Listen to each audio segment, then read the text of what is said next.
Women doctors, we hear you. We know your struggles. We know what it's like to be a female doctor in this dominant world. And guess what? Dr. Summer Casmel and myself teamed up together and created Women Dentists Connect. We wanted to create a safe, educational, and inspirational place to come and ask those crazy questions that you don't want to ask. We know that being a female doctor is different than it is for male doctors. You just have different issues, different questions, different concerns. So Dr. Summer Casmel and I are actually hosting a live event in beautiful Scottsdale, Arizona on October 11th and 12th. This is for women doctors and their teams. We're talking business. We're talking issues that female doctors face. We're talking team breakouts, how to really rally your team. And we're giving you hundreds of tangibles that you can take home and implement Monday morning. We're also having an amazing lineup of speakers where you'll actually get CE for attending. So come on in. We can't wait to see you. We only have a handful of people that we're allowing in. So run on over to womendentistsconnect.com. Use the coupon code podcast to get the Dental 18 family coupon. Guys, I cannot wait. I would love to see you there. I'd love to connect with you, learn from you, and share. So hop on over Women Dentists Connect. I can't wait to see you in October.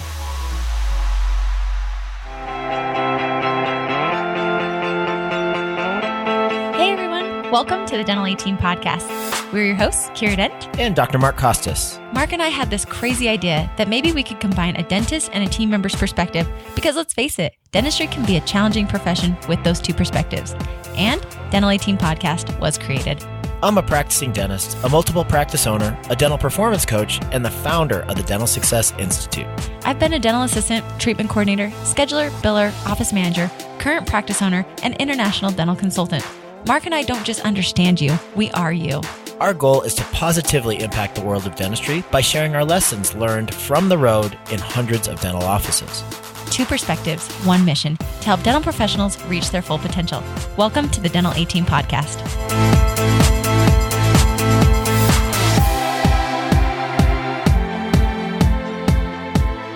Hello, Dental 18 listeners. This is Kiera Dent, and you guys, this is a monumental moment because Kayelee Taylor, you all know Kayelee Taylor, the COO of Dental 18 and Kiera's Dental Consulting.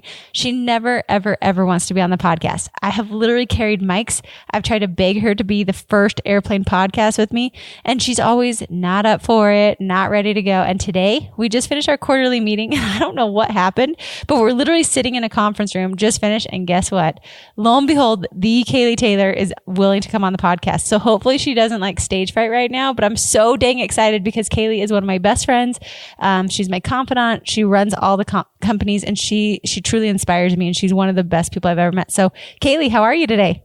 I'm doing good. How are you? Oh my gosh, guys, that's Kayelee. That is Kayelee. So, Kayelee, we just finished our quarterly meeting. How was that for you? This is our second one that we've done, and I think we stepped up our game this time. But what do you think from it? We definitely stepped up our game this time. Our rocks were just solid, and our goals were right on point. And we definitely had a better approach this time, and we finished on time as well. So, I mean, all of those things definitely does make it one of those number one meetings that we've ever had. I mean, I'm going to honestly say that it's one of the best meetings that we've had, and I feel great after it. I do too. We're like lit up. We're excited. It just feels good. We have clear direction, solid focus. And it was kind of crazy because when we started the meeting out, we reviewed our rocks from last quarterly meeting. It was our first one we ever did. And I'm proud of us. Literally, Kayelee and I sit in a room together for 8 hours. It's in her apartment complex and it's at their conference room. And we seriously put sticky notes all over their windows. They give tours. They like walk by awkwardly looking at all of our Post-it notes across the board. But it's awesome because we can brainstorm, power it out. And then we have clear focus and direction for where we want to go for the companies throughout the next quarter. We definitely do. And I think being able to bring your team together and focus on those quarterly meetings, I think that's what really drives the companies. And that's what really gives you focus on pushing forward and hitting those goals that you want with your company, but also letting that one person, or if you have a team, a leadership team, letting them know exactly where you see the companies and having them push for those goals as well. That's actually what excels the companies and what pushes you forward. Oh, I love that. Okay. So Kayelee, let's do like a walk down memory lane, fill all the listeners in on how you and I kind of met, like what your journey's been through KDC and Dental Team, because it's literally been about a year and a half. And the morph and involvement we've gone through is, it's pretty spectacular to say the least. So kind of give it from your perspective, what's happened. So first of all, Kiera Dent hired me off of Indeed, as a personal assistant. And she was great. Like right off the bat, I kind of felt this connection with her. And so that's how I started, was personal assistant, just doing, just regular office work. I mean, just helping her with her schedule and travel schedule and booking offices and things like that. But she later told me, as some of you, I've got to take the mic away. She can't tell all of my secrets. She can tell any secret. It's actually really funny. This is a true story, guys. This is truth. So she later told me, yeah, so I hired Kayelee as my personal assistant, but, I hadn't lived in Reno that long, and, I was actually looking for a friend as well. So I actually hired her to be not only my personal assistant, but a friend as well. This is all true, guys. I'm that desperate that I had to literally hire a personal assistant because I didn't have any friends, but I wasn't just hiring a friend. I really did need a personal assistant. So this is all truth. And I didn't know Reno. So she teases me whenever we're driving and I'm like, I literally have no clue where we're going. Put it on maps or you have to tell me where we're going. So that is a true story of how we met. So I hired you as a personal assistant and I agree. Kayelee was, I had about, I think 7 or 8 lineups that day for interviews and Kayelee called me. Her resume was incredible. I knew she was definitely my top person on the lineup of people because she had dental experience and she also worked for one of the fantastic car companies in Reno. I'd gone to them. They're notoriously known for exceptional customer service. And Kayelee, she caught the numbers. Like she literally did everything so perfectly. I knew she had high attention to detail and it was exceptional when I hired her. So segueing off of that, after all of the personal assistant things that I went through, I just knew that the companies were something that I had a passion for. And so being able to, Kiera does a really, really good job at giving us that space to grow and share our ideas and make the companies better. And I think that's what has really blossomed into how I've excelled through my job title today is you give a phenomenal company experience and you give everyone a place to where we can grow and we never feel uncomfortable giving ideas or saying what we truly feel. And I think that's what's actually excelled me into being who I am today and excelling through my job position. So that definitely has a big impact on how I've grown. But going from personal assistant to pretty much COO of both of the companies, even now me saying it, I'm still, it's still pretty unbelievable, but you have to grow yourself with the companies and you have to have that driving force and you have to put yourself out there. And if you don't do that, you're not going to get anywhere in life. You're not going to move forward. And so, I love that, Kayelee. And I'm going to chime in at this point because the bottom line is you're right. Like I did not see in you COO. When I hired you, I saw the traits that I was really looking for. I wanted somebody with high attention to detail, somebody who could keep my life organized. And I remember I told you when I first hired you, and this is truth, guys. I literally said, Kayelee, I cannot have you always say yes to me. I need you to look for ways that I do things wrong. I need you to look for the holes and the flaws in my theories. I also need you to have boundaries because I know I come in as a hot ball of mess sometimes and just say like, I need all these projects done. And I really was looking for somebody who could counterbalance me in the areas that I knew I wasn't as strong. And so I really love that Kayelee has those attributes and those skills. But I think as you are hiring people, look for people that have, I'm not as organized. I don't look for ways to be innovative in the company. I don't care to implement. That's not what I like to do. I like to create ideas. I like to come up with solutions. I like to build. And Kayelee is phenomenal. I mean, when I say that, Kayelee, how does that feel? I love to build and to dream and to do all that. But how does that feel to you? Because for me to think of your job, like that's exhausting. No, thank you. I don't want to go execute and implement all these systems, keep people accountable. That's not what I want to do. But I'm curious when I say my job, how does that feel to you? And I'm curious if we actually do yin and yang as much as I think we do. You know, as you're saying that, I'm going through my brain and I'm thinking, okay, well, you have all these ideas and you want to build all these things. I find joy in picking through your ideas and actually building off of those and innovating that and pushing them through the company and creating these, making your ideas actually come to life. So I actually enjoy that. So this is perfect, guys. And this isn't scripted. Kayelee and I, we sat here and we said, let's just podcast and we'll see what comes. But I think it's important as I think about teams and about hiring, look for those people that do the tasks that maybe you're not as strong in, and then give them the space to create. Because I remember Kayelee, we had another gal that was doing Kaylee's position before, and Kayelee was just booking travel. And I remember when the other girl told me she was leaving, she wanted some different life plans. I thought, oh my gosh, can Kayelee actually do this job? But I knew Kayelee had the attributes I was looking for. So when I hired Kayelee, I hired her specifically on set key attributes, one of which was I always said I wanted somebody very intentional, very organized, exceptional follow through, and somebody who cared about the companies as much as I did.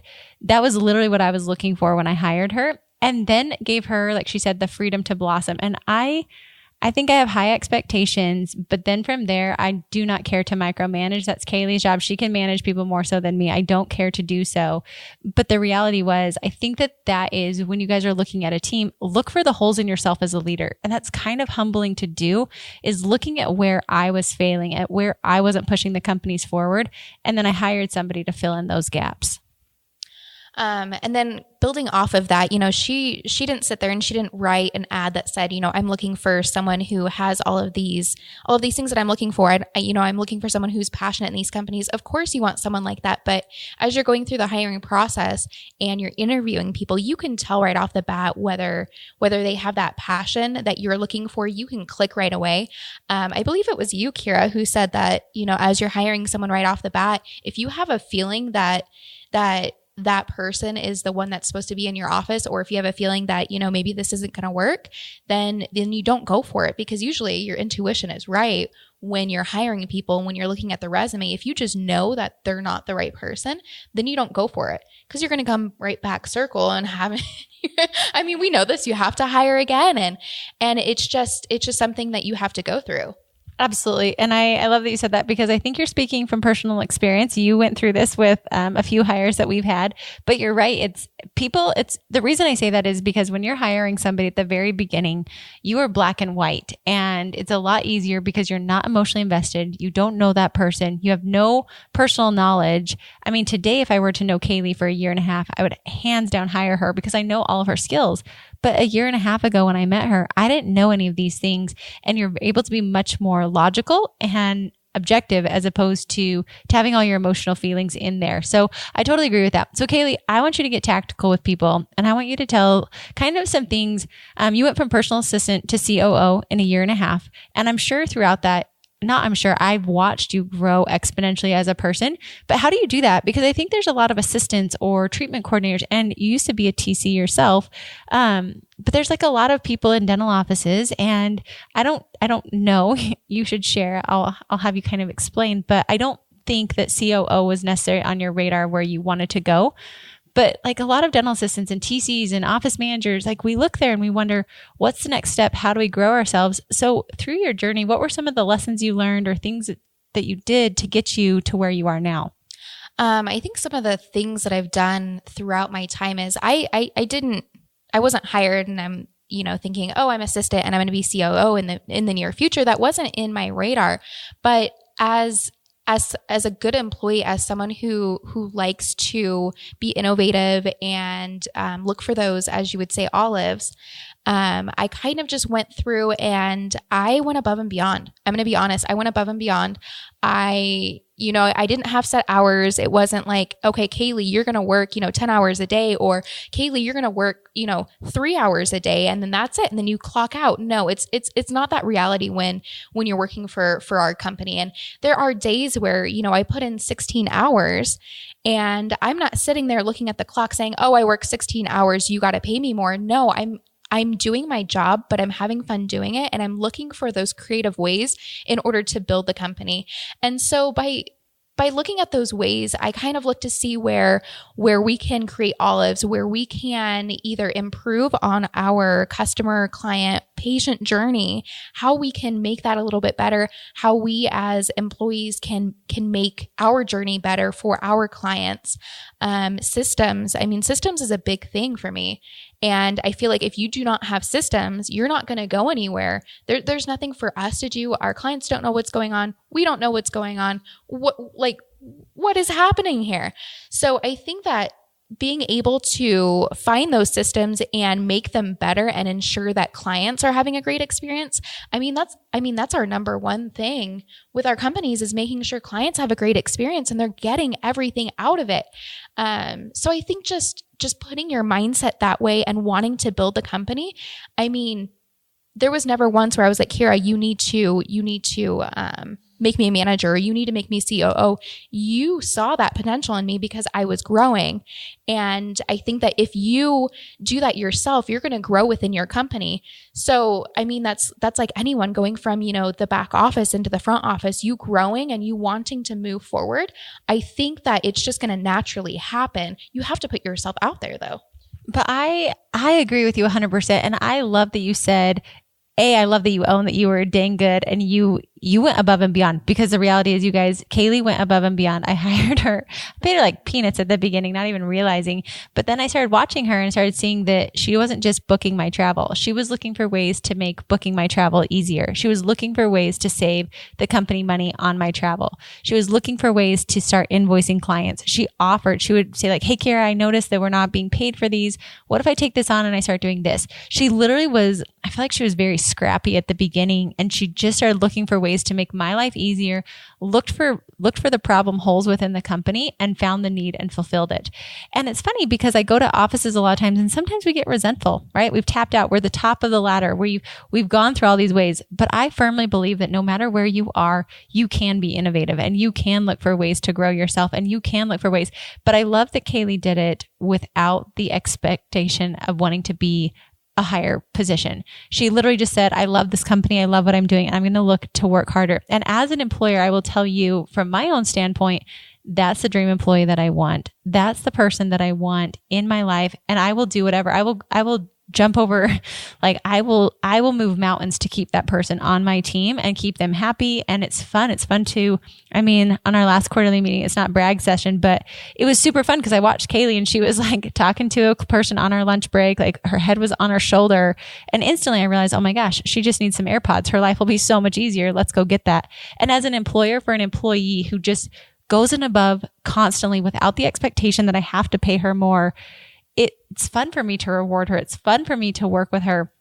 And it's fun to create because that's that dream employee. And I always wondered being an employee, what it would be like from an employer's perspective. Like, what are they looking for? And I'll tell you guys, from an employer's perspective, I am looking for a Kayelee constantly.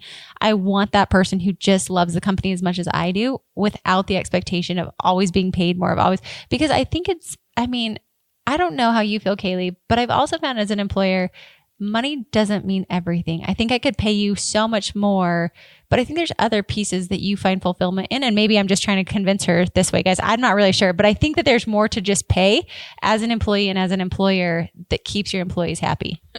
Definitely. There's, I got to laugh there. So, yeah, money's nice. Who doesn't like money? But that is not the driving force. I worked at a job before this and I got paid quite a bit of money, but it didn't have that fulfillment that I was looking for. And that's okay. I found my passion with you. And I think that's the difference is you could pay me my starting wage and I'd probably still be okay with it because I absolutely love my job and I love what we do. And money isn't something that's on my mind. I'm not sitting there thinking, okay, well, I put in this many hours and I expect to be paid this much. That's not on my mind. My mind is finding those ways to grow the company. And I think that having a passion for what you're working in and also the team itself. I mean, we have an amazing team of women who just empower each other. And I think that's another huge factor into work. And it's something that I definitely don't take for granted. I mean, it's one of the best jobs I've ever worked for. It is the best job I've ever worked for. And I don't think I could ever go away from it. It's not something that I can see myself. I can't see myself doing anything else than this. I really can't. I appreciate that so much. And you guys probably think that Kayelee and I are having this total, oh my gosh, this is awesome. I'm loving this. Thank you, Kayelee, for the kudos. But I think that there's a piece in here that I would love, Kayelee, for you to tap into more so than, and it's not feeding my ego or anything at all. I appreciate it. Gosh, that's a huge compliment as an employer because that's the business I want to have. But I think, so I'm going to phrase this in what makes our company sticky? And I mean sticky by what makes you want to stay there? What sticks you to the company that makes a job sticky to where you don't want to leave? Because a lot of jobs pay a lot of money. A lot of jobs have perks and benefits and things. But what makes a job sticky? Because I think office managers, leads, doctors, this is what you're looking for. And this is just obviously from our perspective. So we're going to give you from mine and Kaylee's. But Kayelee, from your world, what makes a job sticky that you want to stay at? Honestly, as you were saying that, number one thing that popped into my mind was environment. It's the environment that's what makes me want to stick to a job. It's the environment itself. And within that environment, what I think of is the team members, and it's the boss, it's the clientele, and it's the job itself. Everything encompasses that environment itself. And I think if you have a passion, I love dentistry, I will nerd out on dentistry every single day. And I get so many looks if someone asks me, do you know what a root canal is? And I can sit there and I can describe the root canal and I'm wanting to draw them diagrams. I can nerd out all day long. So that's the number one thing is I love dentistry. Number two is the environment that we have. So within that environment, we have our team members. So we have like I said, we have amazing team members. Everyone is always on time. Everyone is striving for the companies to be better. And just having everyone on that same mindset, I think, is what empowers everyone to move forward. And also you, Kiera, I'm not saying this just because you're sitting next to me. We literally are sitting right next to each other sharing a microphone. So I truly am just sitting by her. But you are an amazing person because you don't sit there and you don't coddle us. I have never once felt coddled from you. And I think that's what pushes me to be better. And you know that you can push us to be better. And I think that you know that line between pushing and helping. And I think that's what helps us become better leaders as well. And then, of course, the job itself. So working with clients and having that experience with clients and building those relationships, that is another factor that makes me stick into the company. And I mean, even when I worked at the dental office, it was the patients that always stuck me there. You make these relationships with these patients, and it just, when they come in, we had patients bringing us candy and food, and just building those relationships was just the number one thing. I like that so much because you just gave 4 tacticals of what makes a job sticky. And as an employer, you guys, I will tell you, before I hired Kayelee, when I was building these businesses, I had a dream team that I wanted. I knew. So I think it's very important for leaders, be crystal clear of the team you want and the business you want to have. I was adamant that we would deliver more value than the clients ever expected. Hands down, no ifs, ands, or buts. We always deliver more value than is expected. I read The Go-Giver. That was something that inspired me several years ago. And I thought, that's the company I want to have. I'm going to own a company one day, and that's the company I'm going to have. I also don't like managing people. I know as a business owner, I have to keep people accountable. That is my job, my responsibility to my team. but I want to do it in a way that empowers them and inspires them. And I want them to create. I wanted a playing field in my companies where people could fail and fail successfully. So like botch it, bomb out, like totally, like we've had so many problems, but I want you to feel like you can do it successfully, and we learn from it. We pick right back up, and there's no harm, no foul. I also wanted people to take ownership. So if you mess up, take ownership for it and let's move on. It's not the end of the day. We don't dwell on it. We just move on, because at the end of the day, those failures make us better. And if we're not doing that, we're not moving in the right direction. And I also wanted a team of people that wanted to grow like freaking crazy with me. And they were hungry and they were motivated and they were driven. And I will say that this job isn't for everyone. We have weeded out our fair share of people, but the people that are here, I know they want to be here. And that was the culture. So I knew I had it very crystal clear in my mind of the company I wanted, the team I wanted to have. And it is dang hard. It is hard. I am so particular on the people we bring in. Tiffany and I, we just like run our little booties across the nation trying to keep the consulting clients happy, because we weren't willing to sacrifice hiring the wrong people. And same thing with Kayelee. I remember we had like a heart to heart one day when we had hired the wrong person to add to our team. And it's hard. You've invested time in them, but we realized what we want more so is that type of culture and community that I was talking about, because I'm so crystal clear as the owner and the leader. And then my team helps me evolve it. Kayelee, you've helped me evolve and change. And I mean, we'll have a plan, and then we'll look at it and say like, no, that's not really heading where we actually want to go, or we've morphed and we've evolved. This is where we want to go. And so I really depend on my team to help keep me going as well in the direction we want to go. So Kayelee, I appreciate that so much of what makes a job sticky. And employers, I think you just heard Dennis, OMs, everyone, you hear from Kaylee's side as the employee, and then you hear from my side as the employer of what really makes, at least from our angle. Of course, you guys have your own. Every single doctor should be there. But I would say as owners, be crystal clear of what you want, where you're going. And then I say, don't have lower standards. Do not lower your standards. Have high standards and expectations for your team and what you want. And I'm not sure how I do it. People ask like, hey, Kiera, how do you hold them accountable? And I'm like, I don't know. I think I just don't have a tolerance for it. And they know that. My standard, they know where it is. They know what I will accept or not accept. And I am not afraid to come down on them, to talk about it, but in a way that's loving and empowering. At least I hope so. That's my take on it. I think you hit it there on the nail is when you do expect something, you expect it, and you don't beat around the bush. I've had some managers who you do something wrong, and instead of them telling you right away what you did wrong or what you could have done better, it's they don't say anything, but you know that something was done wrong. So, but you don't know how to fix it, and you don't know how to go around it. And then it's just awkward. So I mean, honestly, if you are just, and I also want to build off of, you said that you don't lower your standards when you're hiring. Those people are out there. They really are out there, and you have to weed through. You literally have to pull the weeds in order to find the flowers in there. But they are out there. Do not lower your standards when you're looking for that right person. And like you said, culture. I honestly think even in a dental office, culture is just one of those number one things as well that makes a job just exceptional. And I mean, as an employee and employer, you're going to have a great relationship. And I mean, who doesn't want a great relationship with their job? I agree. I totally agree. And as you said that, I was thinking, owners, you also have to take care of yourself. Like I spend a lot of time making sure I'm evolving myself as a person, making sure I'm staying physically fit, making sure I have the energy, making sure I hold myself high to those standards as well. What I expect of my team, I also expect of myself. And so I think as an owner, to create that culture, I don't allow, like, we don't talk down to each other. We don't, and I just don't have a tolerance for it, period. I don't have a tolerance for people being degrading to one another. I don't have a tolerance for us not delivering exceptional value. I'm not okay with just mediocre. Like, we're going to be the best of the best if we're going to do this. So let's buckle down and get it done. But owners and doctors and leaders, I really think it's important to make sure you put effort into yourself as well, because I know I cannot be the best leader and create all the things Kayelee was saying that makes her stick to a company.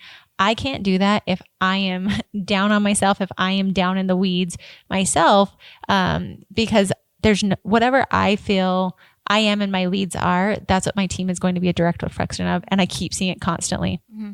And I know you said owners and dentists. This goes for OMs as well, and it goes for team leads as well. You are leading a team, and if you yourself if you're not on point, your team feels that. So I think that as just leaders, you have to know exactly. So I want to say that you have to have those clear expectations with your team. You really do. When you're leading a team, you have to have those clear expectations. And I would say don't micromanage, but make sure they know what's expected of them. And I mean, that goes back to expectations, having those clear expectations of what they need to be doing. And I think that really grows your team, and everyone knows exactly what's expected of them. And you don't have to sit there and micromanage someone if they know exactly what's expected of them. I love that, because that actually ties me to when we were talking today in our quarterly meeting. We were frustrated with an employee today. We were going through this employee and we're like, gosh, they're just not doing this. They're missing these things. At what point do we decide, do we terminate this person or do we keep this person on our team? And I remember you and I looked at each other and we thought, what are we doing on our side? And the solution was we didn't have a strong KPI and expectation for this team member. And that's why they were slipping through the cracks. We were just lackadaisical. We had not set that expectation clearly for them. And we hadn't set a way to track and to make sure this team member was following through. And it was on us, 100% ownership on our part. And that's how you have those clear expectations that are communicated, but then also look at yourselves to make sure that you're doing everything to give your teams the best chance for success. Exactly. And as leaders, you do not stop. When you are a leader, you continue growing, and that is how you grow within yourself. Don't sit there and pass the blame and think, okay, this person isn't doing their job. This person isn't doing this. Well, what can you do as a leader to ensure that they have everything that they need in order to be successful? And that's kind of how we wrapped it around. And we, like Kiera said, we thought back, what are we doing wrong? But I mean, that shows that you grow as leaders. And when you grow, your team grows. Awesome. I love it, guys. So Kayelee is definitely not looking for any job, so nobody's allowed to hire her. And I love so much that you gave so many tangibles today. So you guys, I know we were talking about KDC, our consulting company, and also Dental A Team, and those two companies, but there are so many ways. I believe that business is business, and that's why you're able to replicate it in so many different areas. So look at your team. Do you make your job a sticky job that people want to stay in because they love it? Or are they repulsed and they're like bouncing off and it's just not a sticky place where they want to actually be? Are you setting those expectations? Are you having an empowering place? Are you allowing them to fail? Are you building those cultures? Are you doing those things that Kayelee said that made her want to stay in a job? I mean, I don't know if you're listening to this and thinking, holy moly, Kayelee is like that dream employee. Guys, she really is. She is the most phenomenal employee because she just gets it and she does it. And I don't have to sit here and motivate her and encourage her and inspire her and have a rah chant with her every single day. She gets it. She does her job and she loves what she does and she's passionate about it. And so I think that there's 2 points to this equation. Hire really, really, really well. Hire the person that already wants it so you don't have to try and grow them into it. And number 2, make sure those expectations are crystal clear and then give them the freedom to spread their wings and fly. And you'll be shocked at how many brilliant ideas and how much further you as a person and as a company will grow when you give people the autonomy and freedom to do that. So I adore Kayelee, you guys. She is seriously phenomenal. And I am 100% having her back on the podcast. But Kayelee, those are my final thoughts. Do you have any final thoughts you want to share today? I think you actually hit everything on the head. And I mean, whether you're a practice owner or you're an OM or a lead, I think all of these can relate to you. And I think you can utilize all of these tactical pieces of information and pull it into not even your work life, but maybe even your personal life as well. I will say Kayelee works probably more hours than she does with me. And guys, she's got her first 4.0 she's ever done in school. Like personal life, I think all these things filter into it. I never had a 6-pack. I got a 6-pack when I owned my own company. Like I've never been able to do these things, but it's that discipline. It's that expectation. It's like you said, all those principles we're learning here, you take into your personal life and you evolve as a person. And Kayelee is living proof of that. In a year and a half, going from personal assistant to COO of 2 incredible, of course I'm going to say they're incredible. There are companies, 2 incredible, amazing companies that just go out and crush it. I think she's a walking testament that these things are, that they're true, that they're implementable, and that anybody, no matter who you are, can be this exact same success story. Perfect. I think you hit everything on the head, Kiera. And I just want to thank you again for having me on the podcast. I'm no longer behind the scenes. Guys, the wizard has emerged. There's Kayelee. Thank you so much, Kayelee. As always, I adore you. I appreciate you. And thanks for being on the podcast. And Dental A Team listeners, thank you for catching us. And we'll catch you next time on the Dental A Team podcast. that wraps it up for another episode of the Dental A Team podcast. Thank you so much for listening, and we'll talk to you next time.